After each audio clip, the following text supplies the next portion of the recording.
Welcome. I'm Glenn Anderson with the Olympia Fellowship of Reconciliation. This TV series explores a variety of issues that relate to peace, social justice, and nonviolent social change. This month we'll examine the death penalty. It's as old as the hills, but we'll look at it from some fresh angles. The Fellowship of Reconciliation opposes all forms of violence. We certainly feel for the victims of violence and for the families of those victims. We also want to prevent the cycle of violence from carrying on to retaliate against people, even people who make bad decisions and cause violence. So the idea of what we want to do is stop the cycle of violence. We do feel for the death penalty victims and the families, but more killing is not the solution. Our society frames the death penalty in terms of some very old cultural scripts. In the traditional narrative, the good guys catch the bad guys and then punish the dickens out of them. We define ourselves as the good guys, and so we justify for ourselves that whatever we do to the bad guys is okay. We define the bad guys as animals and monsters, and so we can treat them as brutally as we want and still think of ourselves as good. During this program, we'll examine the traditional assumptions and see whether they really hold up in the light of current information. We will look consciously and deliberately about what's really going on. We have three guests who will share their information and their insights with us. I'm happy to welcome Chuck Schultz, Rozanne Rants, and Alice Curtis.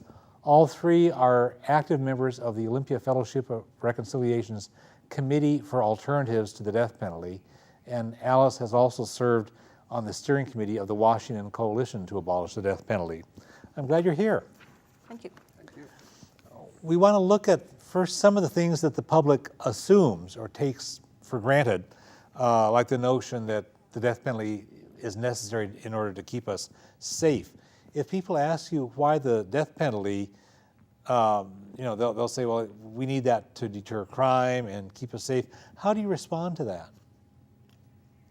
Safety is a big issue these days. People feel unsafe in their homes and on the streets, and even the government tends to make us feel afraid. And the thing is that the death penalty does not make us unsafe.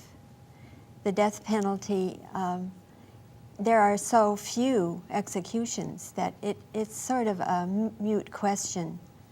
The death penalty does not deter crime.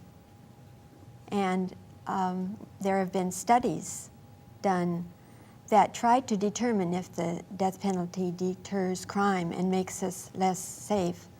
And they haven't come to any conclusions because there are so many things that affect our safety and the crime in this country. Other So, insights? well, yeah, people are hoping that the death penalty will help us to be a safer and more civilized society. And as Rozanne said, that it doesn't hold up to those promises or those myths that people think that will solve the problem of violent crime. Some people want to save the death penalty. They want to use the death penalty on the worst of the worst people. But it's hard to define who the worst of the worst are. And most of the people who get the death penalty are people who can't afford good lawyers. And they're people who kill white people. And there's some great disparities in the way the death penalty works out. So it's not really geared toward the worst of the worst. And we'll get into that a bit later in the program and look at what's really going on and why and so forth. People have a notion that somehow we need the death penalty to provide a sense of justice, either in terms of dispensing an appropriate punishment, kind of a life for a life kind of balance thing, or just to somehow affirm society's propriety. There are different ideas about punishment. Some people think that we need to punish all wrongs in order for a sense of balance. Other people think that if you're going to use punishment in a criminal justice system, the purpose for that is to change behavior. And the death penalty doesn't do very well in changing behavior. And as far as determining how much death penalty it takes, how much punishment it takes to perform to get a balance is very difficult to determine. But when you're talking to people who believe in one of these theories of punishment rather than the other, if they believe one way and you believe another way, then you can't carry on a good conversation. So you have to realize what the other person's idea of punishment is, what their theory of punishment is, before you can talk to them on the same sheet of music. So some good listening is involved, and we've discovered that our committee has done a lot of outreach over the many years, and we keep discovering how important it is to listen to people, including listening to people who may have different information or values than we might. Let's talk a bit more about this worst of the worst stuff. So there are some people who say, well, I'm kind of troubled by the death penalty, but in the case of this guy, well, he really deserves it because he's the worst of the worst. And here in Washington, where we've executed 4 people in the modern era under the new laws in the last 20 years or so, that argument has been brought out each of the 4 times. That, oh, this guy, if it was ever intended for anybody, it was intended for this particular demon. He's the worst of the worst. And it ends up kind of on a demonizing thing. But as you said, Chuck, there are so many other filters that go in. How good is your lawyer? What color is the victim? Are you somebody who has friends in town or friends in high places? Are you a woman or a man? Women don't get the death penalty very often relative to men. And the geography. Some counties have prosecuting attorneys that like to file death penalty charges and some don't. Or where the counties have the money to be able to afford to have a death penalty trial. Right. So in Washington State, for example, most of the cases are filed out of just a handful of counties, King, Snohomish, Pierce, and Kitsap primarily. And the others hardly ever file death penalty cases. So there are all these other filters that go in, economic class, if the person looks good or looks frightening. Yes, when Okanagan County wanted to file a death penalty case a few years back, they noticed that it would take their entire county budget in order to do this. And they would have to maybe lay off some policemen so they could have a death penalty. Yeah. So we need to, all these factors go in to not just being the worst of the worst, but all these other considerations. Well, Alice, I know you have a special concern about victims' families. Can you tell us something about that? Some people accept the death penalty because they say, well, the victims' families need it. And I wonder, what do victims' families really need? Well, I think there is this myth that somehow by using the death penalty, the families will have some mythical goal of closure through that. And nowhere in treatment for victims of violence or in treating people that are suffering severe grief and loss, nowhere does it say you'll feel better if you hurt somebody else or if you kill somebody else. But what we do need to do is to look at the needs of the families who lose somebody to a violent crime. So what do they need instead then? They need the community response, they need a family response, they need people to pay attention to their needs to help provide for them a sense of safety, a sense of connection in the community. They need some assistance in stabilizing their own lives, their own sense of well-being, and it's quite a process that they go through, but that's what we as a community have an obligation to do. So it seems like a lot more empathy and practical services rather than the stereotypical kind of polarization. The news media commonly will assume the victims' families are supposed to want the death penalty, and then they can pit this adversarial relationship and in how they cover They the really the take news story. advantage of that initial phase of anger and outrage that a family feels when a murder takes place, which is the natural response that people feel. I mean, that's a tremendous amount of pain that a family goes through in that situation. And actually, a death penalty, or the death penalty trials bring up some problems for people, and if you have a non-death penalty trial, you can probably get it over within about a year and a half. But with death penalty, there is an insistence on appeals. The law says that they have to be reviewed. And it often takes 10, 20 years before a death penalty Before the actual trial sentence is carried out. finally is finally closed out.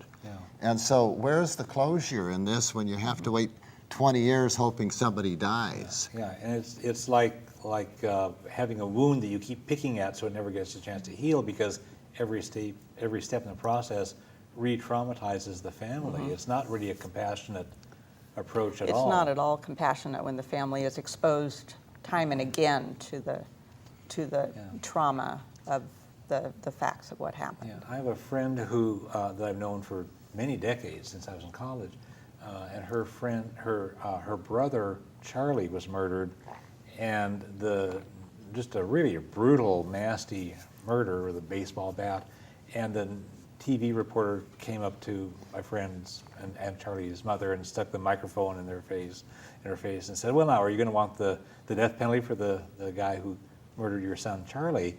And my friend's mother says, "No, there's been enough killing already." So she would not play that game. She had a different standard. And those things do happen. There are people who, family members who don't support the death penalty. There's a couple of organizations. There's Murder Victims' Families for Human Rights. There's Murder Victim Families Against the Death Penalty. For reconciliation is the remainder of that term, yeah. And they're both viable nationwide groups.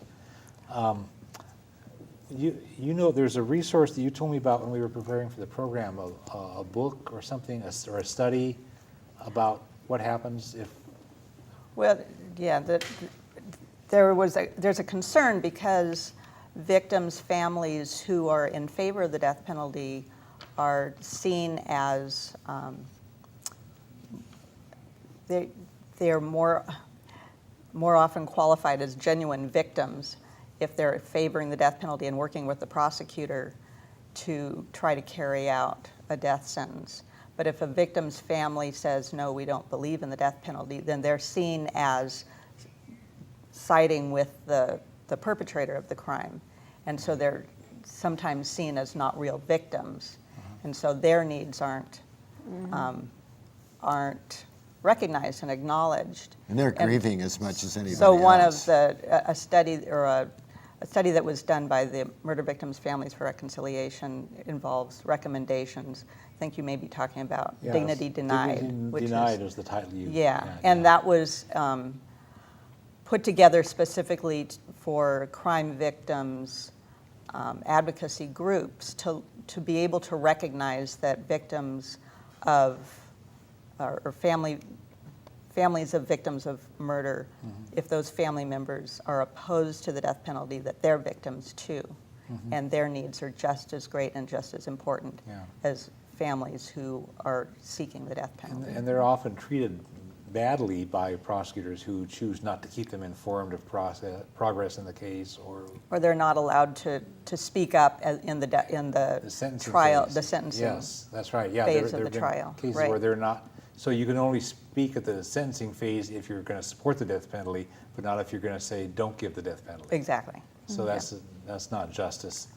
What people often don't think of is that the family of the person who commits the murder, they're innocent. The one person in the family did it, but all the rest of that family then becomes the family of a victim insofar as that guy is eventually sentenced to death. And that family who's innocent ends up being really stigmatized and treated badly. And think a real- they have just as much grief as the family of the victim, but yeah. we don't look at it that way. That's right. I think a really important aspect is the way our laws are written, that certain victims seem to be valued more than other victims. So victims who are police officers, victims who are children, victims who are one of a group of people that are murdered. Certain categories of people are considered more worthy of having somebody executed on their behalf. Well, and so then families, I just can't imagine what that would be like to be a family member and be told, well, your family member isn't as valuable as somebody else's or as deemed as worthy to get the maximum sentence. Well, one of the inequities of the death penalty is that victims, the death penalty is often applied greatly more, when the victim is white. Right. And there's a great discrepancy there. Right. Yeah.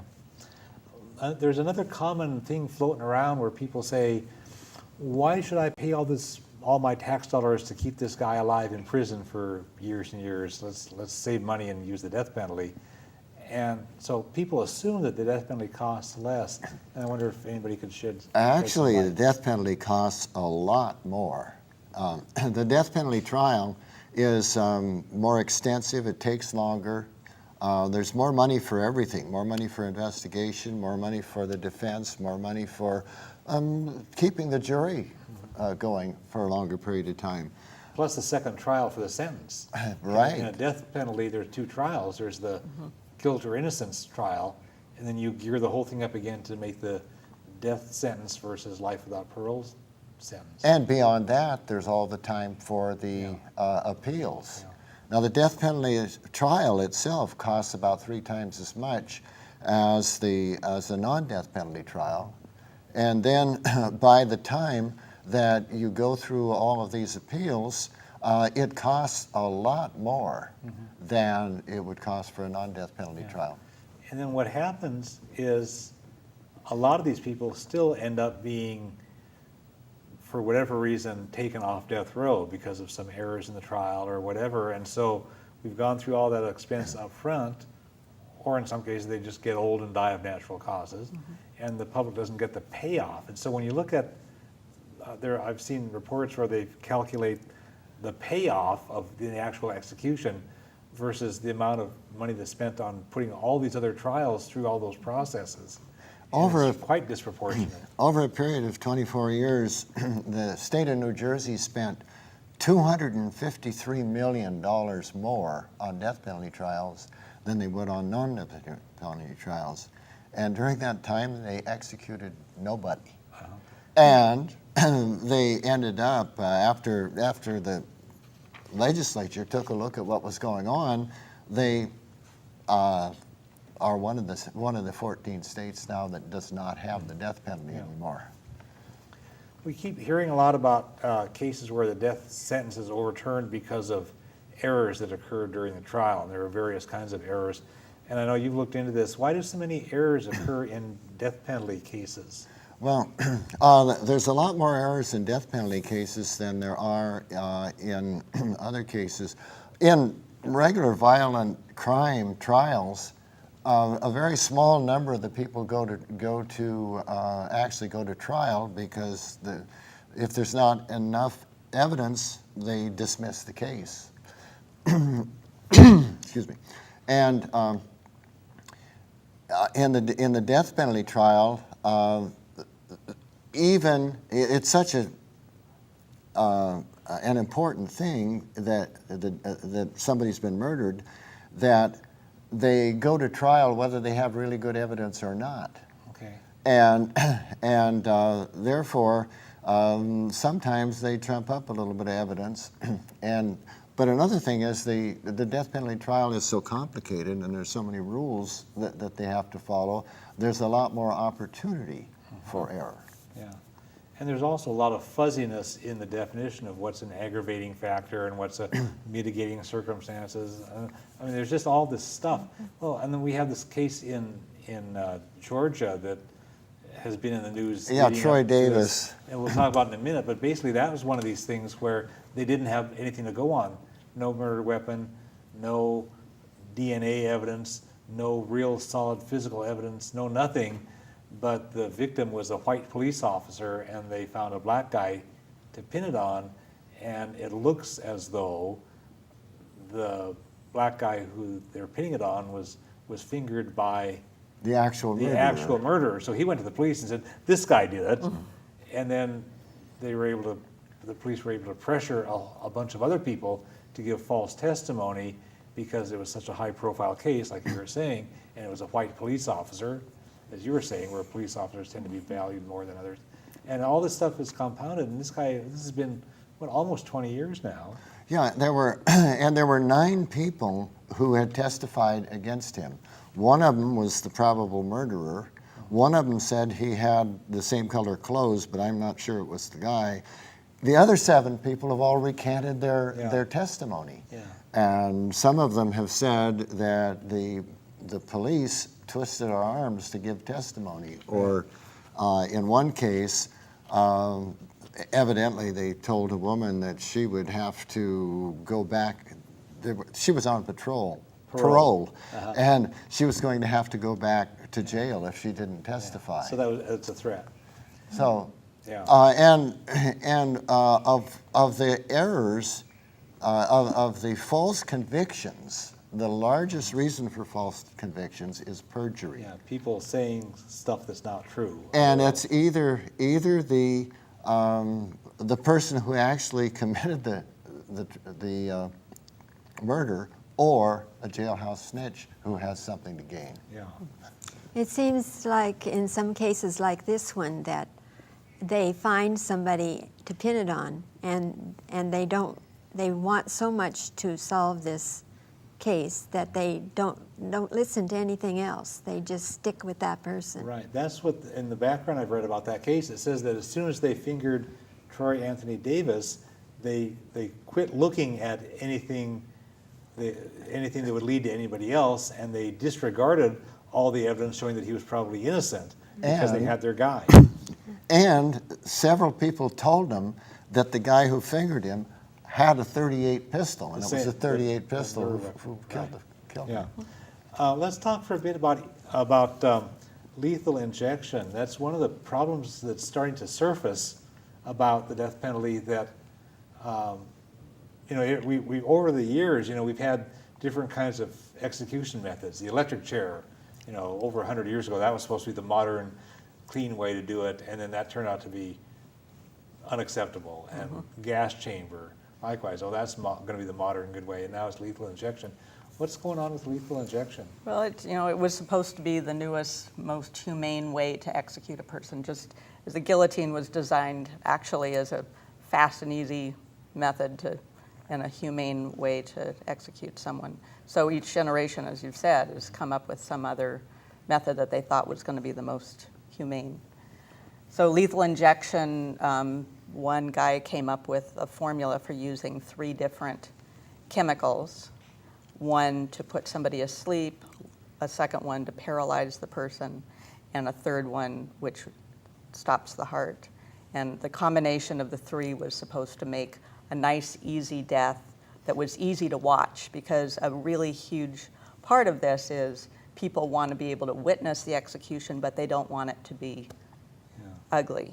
So they want it not necessarily for the prisoner, but so that people won't feel too bad about what we're doing to this It will person. look like It'll a medical, look nice, yeah. medical It'll look like, procedure. and as Sister Helen Prejean has pointed out, she thought it was a little ironic when just before they were putting the needle in a guy's arm, that they made sure they sterilized the spot first before they put the needle in, because they didn't want to get an infection following.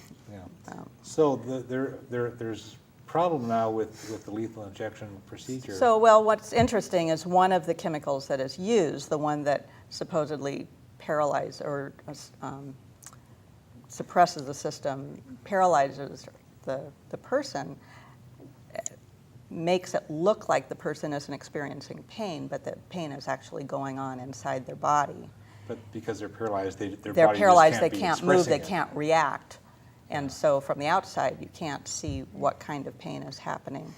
And that particular chemical has actually been outlawed for the use of veterinary medicine or veterinary for ending an animal's life, because it doesn't do it in a humane way, but they've allowed it to continue using it with humans. There have been court cases. There was a court case, a U.S. Supreme Court case, where the court just, I think earlier this year, determined that it was still okay to use that 3-drug combination. And another case that they said they would review, but they didn't stay the execution of the person who brought it to the U.S. Supreme Court. But I know there are a number of problems where they've tried to find a vein, and it's not medical people doing it, because medical people have professional ethics. So if you're a doctor or you're a nurse or an EMT or something, you can't be killing people. And that's the other thing, ethics. is that medical people have said, we're not going to participate in the execution, so you have non-medical people. And the courts are apparently allowing that. Although in California, I think things are pretty tangled up there, because the medical people are refusing to do it, because it is against their ethics. But they've had trouble finding veins, and some of these people, they've been poking and poking, and some of these botched executions have gone on for like 45 minutes while they're poking the guy repeatedly, trying to find a vein they can use. So it ends up to be a pretty ugly situation. So it's pretty, some of them, they've had to close the curtains and do it so people can't watch, just because it gets so messy and bloody. Not a good solution. There's another concern about the death penalty that we've all worked on in our local committee, and that's innocence, where more and more people are starting to be found not the people who committed the crime, and they've been on death row for a long time, and some have been executed. But there have been 130 people now, as of late September, who've been exonerated and removed from death row after having been found to be wrongfully executed, wrongfully convicted, wrongfully sentenced, where they, are typically not the right person. And it's amazing to have that kind of when Illinois was discovering that they had released more people from death row for being innocent than the people who had left death row by being executed. So their error rate, quality control, was more on the error side than on the. So you certainly have to think about how many people have actually been executed if 130 people have been released. Yeah, and that's mostly Or recently. found. And that's since the mid-'70s. Yeah. And the pace has been increasing lately. And there are a lot of different ways that people can be found to be innocent. An important one is the use of DNA testing. And that's something that is relatively new. And DNA is only available on a very small number of murder cases. You know, in those cases where there's a rape and a murder, they can usually get DNA. But for most murders, there's no rape, no DNA. If I drive through your neighborhood, shoot through your window, and kill you, there's Right. no physical evidence for me, you know. But what they've found in many cases, as you had said, is that the jailhouse snitch or somebody else who had an angle in it steered them wrong. There are just so many. In the case of problems. Sonny Jacobs, who was in Yeah, Olympia that's years right. ago, Yeah. and it was the person who apparently actually pulled the trigger who said the other two people in the car did it. So he got off with a lighter sentence, the one who made that accusation. The other two, Sonny Jacobs and her husband, were both sentenced to death, and her husband was actually executed. And after 17 years in prison, she was finally released, having enough other evidence came to light that. In some of these cases, they found police malpractice and prosecutor malpractice, especially in Illinois. They had come up with the Governor Ryan was so outraged that he appointed this Blue Ribbon Commission evenly matched with 7 supporters of the death penalty and 7 opponents of the death penalty, and he said, take as much time as you need, study everything you need to study, and come up with your results. And they found 85 things that needed to get fixed. And the commission report didn't say you should abolish the death penalty, but what they said is, if you're going to have the death penalty in Illinois, you've got to fix these 85 things. And the legislature has fixed some of them, and they've ignored others. Well, one important one that needs to be fixed is that the defense lawyers need to be adequately trained and paid so that they give do a good job. Yeah. So often the public defenders don't have the resources and don't take the time to investigate the case thoroughly. Yeah, in Washington we do a better job of that, but some states are just terrible. And even in Washington, there have been a number of cases, and you know, public defenders probably do a good job most of the time, I hope.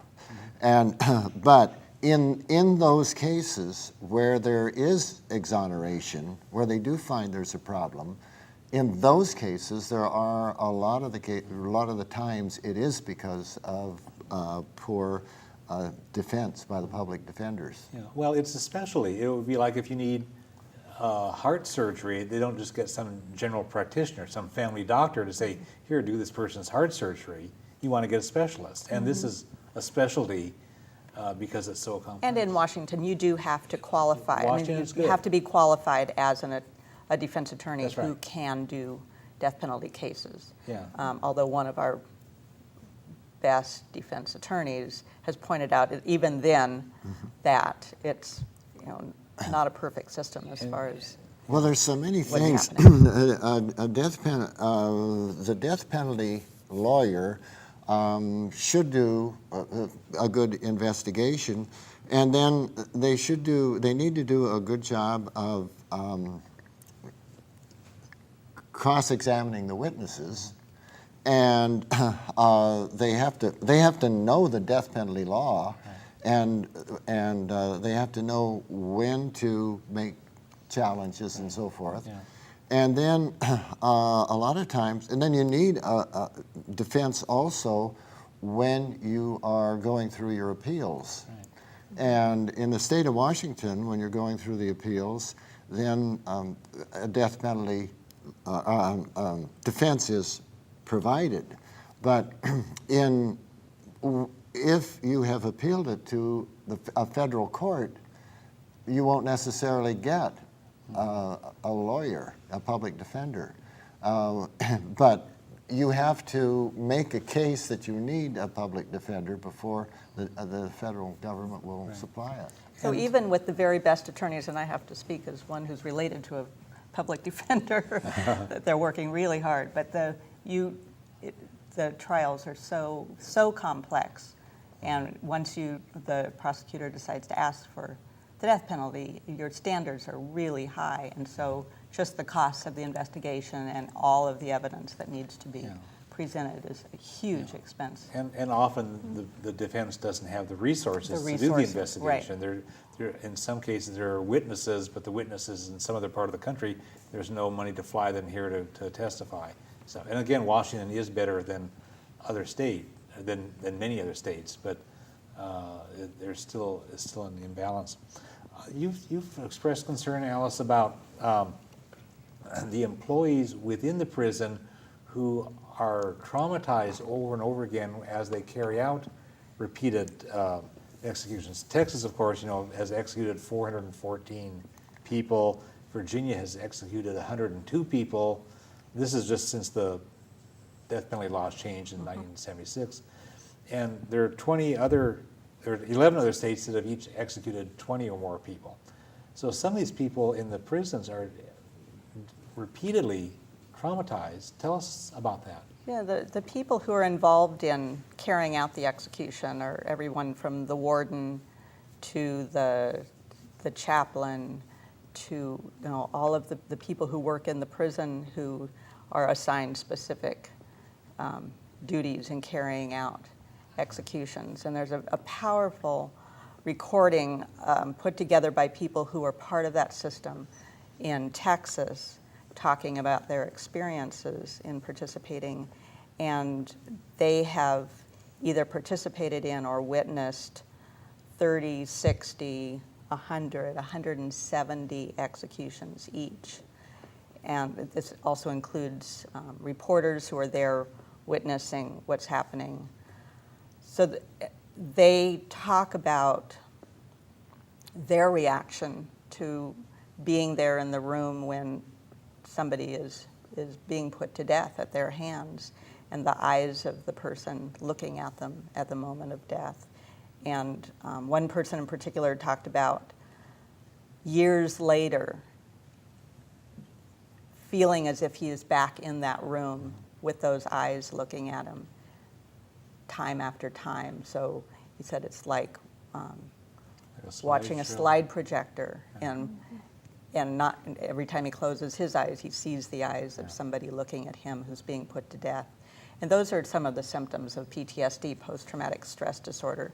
So you think about that, those people multiplied through all of the states of every time that somebody is executed, how it's affecting every other person who has anything to do with that process. Mm-hmm. Yeah. So it's another round of victims. Right. I mean, exactly. it's that cycle of violence Yeah. that just cycles on through additional victims, and these.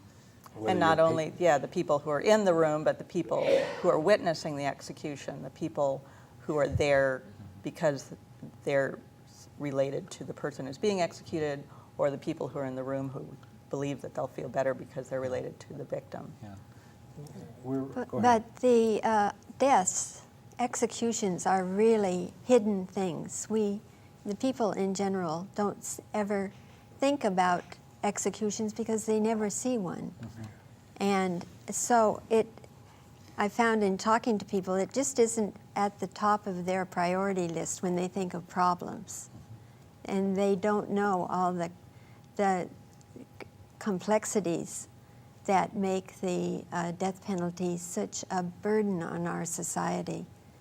And I don't suggest that we make executions public like they Some did in people the have town suggested square. that we should, in order to bring it out into the light. Yeah, yes, but then I think that violence begets violence, and if we saw these executions, that it would add to the violence in our country, not make it. Although it may make people realize that executing people is not something we want to do. One of you mentioned the video that was circulating when Saddam Hussein was hanged. Yes. And When Saddam Hussein was hanged, they showed that video on TV all over the world. And there were 4 young boys who hanged themselves after they watched that. And it just makes me sick to think about all the children who watch that and carry that vision in their minds now. And I think that violence makes more violence. And when our children are exposed to that sort of thing, it is bad. Yeah. We'll talk about the cycle of violence in just a couple of minutes. I want to see, can you explain briefly, we're running a bit tight on time, can you explain the basic steps in Washington State's death penalty, kind of how it goes? When, I'm not a lawyer, but as I understand it, when there is a murder that happens and the prosecutor makes a decision about whether he thinks that that particular crime would meet the standard which is required by law in order for him to request the death penalty. So he has to say that before the trial starts and notify the defense attorney. And that starts the process where all of that investigation and evidence, and it becomes and so it goes to trial, and then a jury, if the jury convicts, then the second phase of the trial is the sentencing phase, which I have found is the most horrendous part of this, because that's when the prosecutor is trying to prove how violent the crime was and how much this guy deserves to be executed. And that's when the evidence that is put forward is just in the most horrendous detail about what happened. And it's an interesting side note is how that affects the jury that has to sit through all of that testimony, in addition to the family members, in addition to anybody else who's in the courtroom, and how they're being traumatized by that part. An important part of the pre-trial work is discovery. Right. And in discovery, of course, the police, the prosecutor has a lot more resources for discovery than the defense does. But when one of them discovers something that the other one ought to know, they're supposed to tell them. And one of the errors that happens in a trial, one of the reasons that the conviction is overturned, is when the prosecutor hides some of the evidence. He doesn't let the person know something that would have cleared or at least possibly cleared the defendant. Yeah. And people, I think, in this state don't realize that if the jury at that second trial does not vote for the death penalty, the default is life without the possibility of parole. Right. So if the society has the interest in being safe, like we were talking about at the very beginning of the show, if public safety is the issue, it's already covered. That's because very they get true. locked up in a very, very secure place that they can't escape from. That's and true. so we don't have to kill somebody to provide public safety. It's the default. And in Texas, where they execute so many people, the death penalty supporters have tried and tried and tried for many years to prevent Texas from having the possibility of life without parole, because they were afraid that juries would choose that instead of the death penalty. So it's ironic that the death penalty supporters who feel like they're really tough on crime don't want to have a tough sentence other than death. So it's this odd skewing. I think that may have changed by now. It did. It yes. recently did. But that was a long-standing practice. Yes, that's right. And they finally did change that. Which, just very briefly, I need to mention that the families, if the family feels like the maximum sentence was handed down, that helps them to feel satisfied with the process and to feel that justice has been done.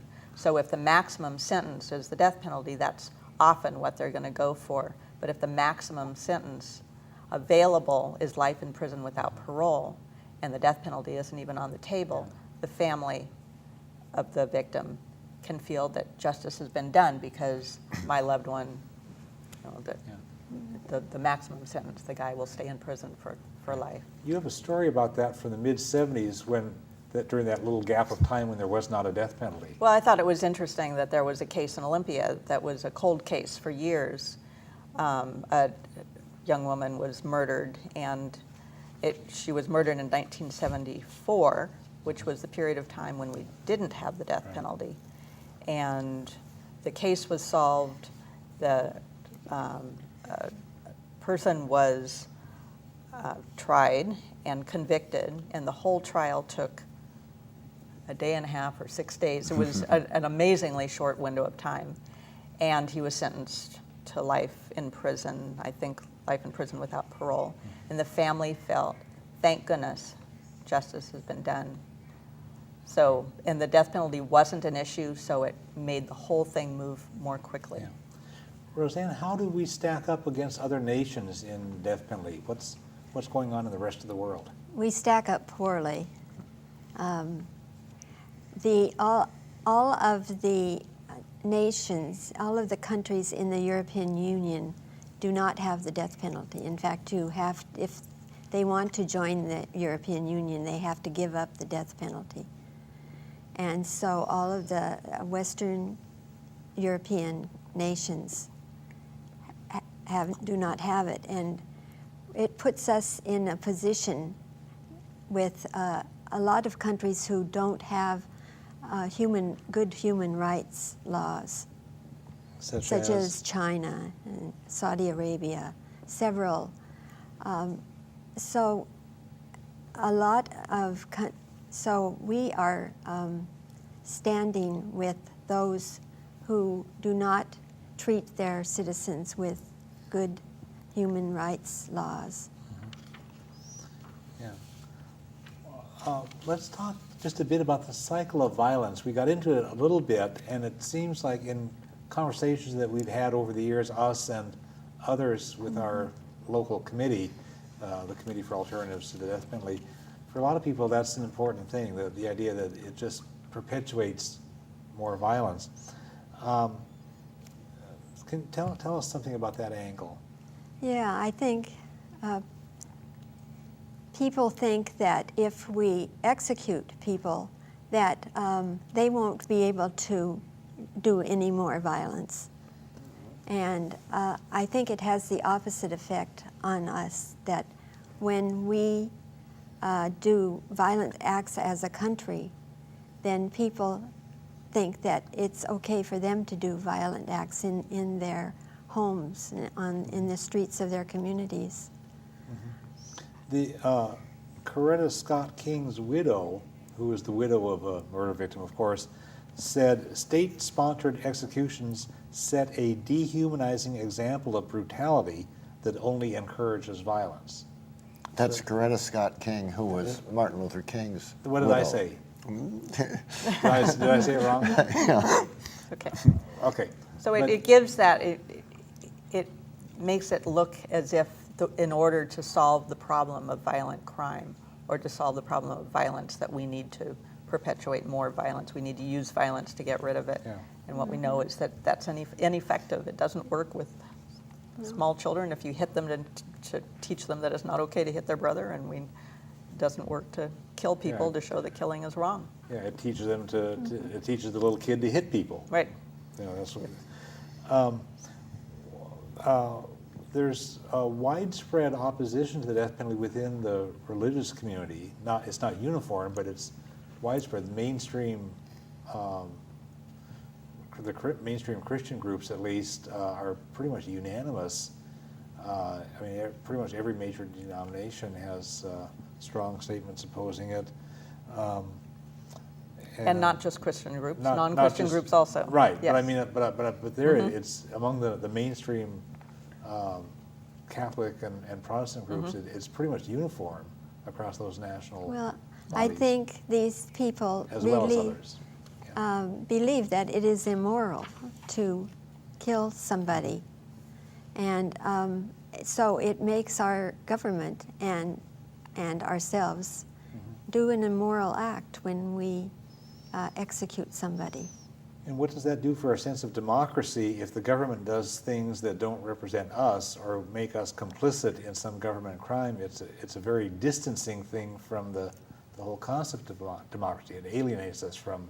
Yes, and it goes back to the initial question you asked about what is the death penalty for? Is it to punish people, or is it to make us safe, or is it revenge or retribution? I want to mention, we're quite tight on time, but I want to mention the issue of mental illness. Severe mental illness is a major factor among people on death row, and people who have severe mental illnesses are less able to represent themselves at investigation phases, during the trial, and it's not just a matter of being like innocent by reason of insanity or too crazy to be able to be competent at trial. Those are different standards. This is just people whose mental illness is such that they're at a disadvantage, just like poor people and people with darker skin than what we have. It's just a real problem, and it's a great example of how we've misused our resources. If we had put our resources into treating mental illness, making services available for people when they're young, yeah. and when they're in need of those services. Yeah. Many people have been failed and failed and failed and failed, and they finally do something horrible, and we say, okay, now we'll kill them. Yeah, it's like we save the death penalty for the end, when we should be working at the beginning, right. when children are young, and giving them the things that they need to grow up Yeah. to not be criminals. Right. We have just a couple minutes left. I want to put out the notion about if not the death penalty, then what?